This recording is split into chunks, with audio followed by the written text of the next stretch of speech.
to make a quick buck, you'll burn out. You mentioned one word, and this word comes up a lot in every area, everyone we talk to, and that is the word why. That seems to me to be the key to everything. It is. If you don't have a big enough why, it doesn't matter what you're doing. Whether you're an athlete, you have a why. There's a goal that you're shooting for. You know, if you have to have a big enough why. If you don't have that, you're never going to succeed in anything. And it is common. It doesn't matter what company you're promoting. Everybody has a different why. That's the one thing that I can't get into someone's head and create for them. They have to create it on their own. My why is going to be different than your why, than the next guy. And my passion is I really like helping people. You know, my goal is to create 1,000 millionaires. So that, you know, that's what drives me. And I've been there, done that. I've been on both sides of the coin. And, you know, I tell people in our other videos and our training videos that over the years I've really realized that there's really only two types of people. There's those that are rich and those that are poor. You know, which one do you want to be? And I got to tell you, I've been poor.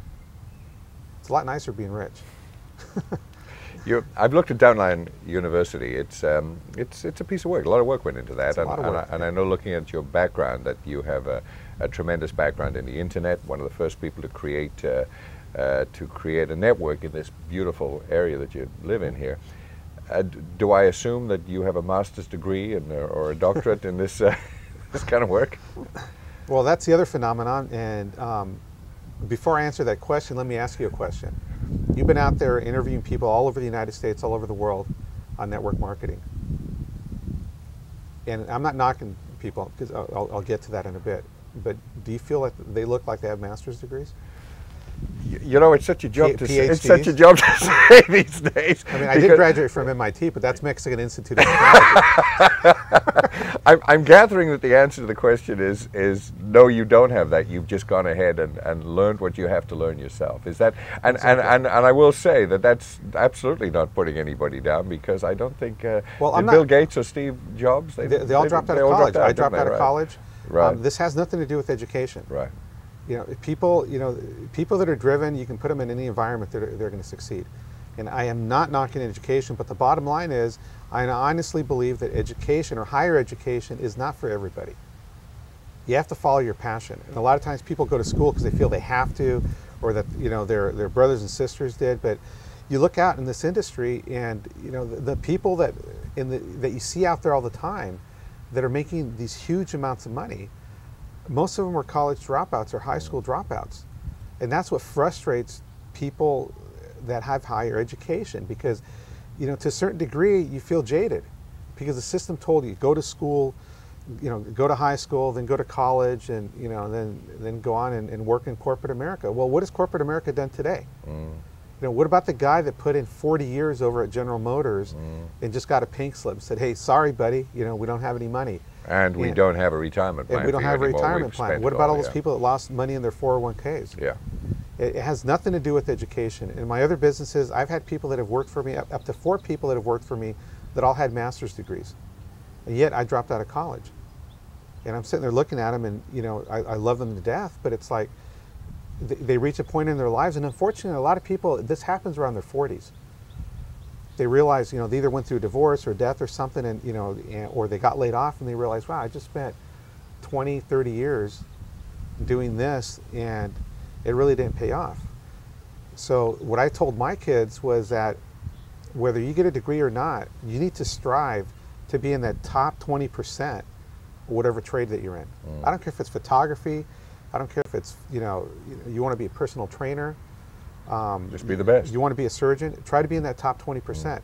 Because if you're not in that top 20%, you'll realize after 40 years of working that you just threw away your life. And then you're out there looking for a plan B. So then you're scrambling. You're scrambling to make up that money you lost, or, you know, or maybe you never put away any money into retirement. And you see that all the time. When we're out there doing presentations, you know, whether it's a home presentation where there's maybe 15, 20 people, or we're doing the huge hotel events where there's maybe 500, 1,000, or 3,000 people, I always walk up to people and ask them, I want to get inside their head. I want to find out what's their background, because that helps me teach other people. And it's amazing. Most of them are, you know, a lot of them are frustrated with their employment, and they come to they've come to the point where they've redefined their why. And a lot of times, most of them didn't even have a why. They don't even know why they're doing it. And they forget about it. And that happens a lot of times when we're kids. Think about it. When you're a kid, everybody's telling you, oh, you can be anything you want to be. You want to be an astronaut, Johnny? Johnny, you can be an astronaut. You want to be a fireman? What happens is you start getting older into high school. Stop that. You can't do this. Right. You can't do that. Right. And then what happens is that they start funneling them into the system that, you know, it doesn't work for everybody. Think about it. Why is it that people come from other countries over here, and after 5 or 6 years, their kids are going off to Harvard, and they can barely speak English? And unfortunately, a lot of times you get people here that get jealous of that. Or they'll make stupid remarks like, well, they must have owned an oil company or something like that. Well, what they didn't see was that for the last 10 years, they were living in the back of that liquor store. Or they're living in the back of that little food mart, inside the gas station, in environments that are unhealthy. But someone told them, look, follow this system, for enterprise, and if you follow the system like this other guy did, you'll make money. But in this industry, a lot of times people don't. They don't follow a system. They get lazy. So again, it boils down to mindset. Mindset and the why. And the why. Keeping it in your mind, I guess, at all times. Just never losing sight of the goal. You have to want it.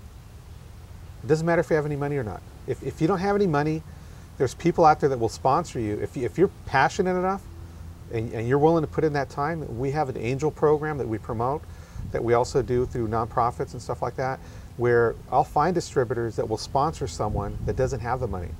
If they have the desire and they're willing to put in that time, I'll find someone that'll pay for their membership to give them a leg up.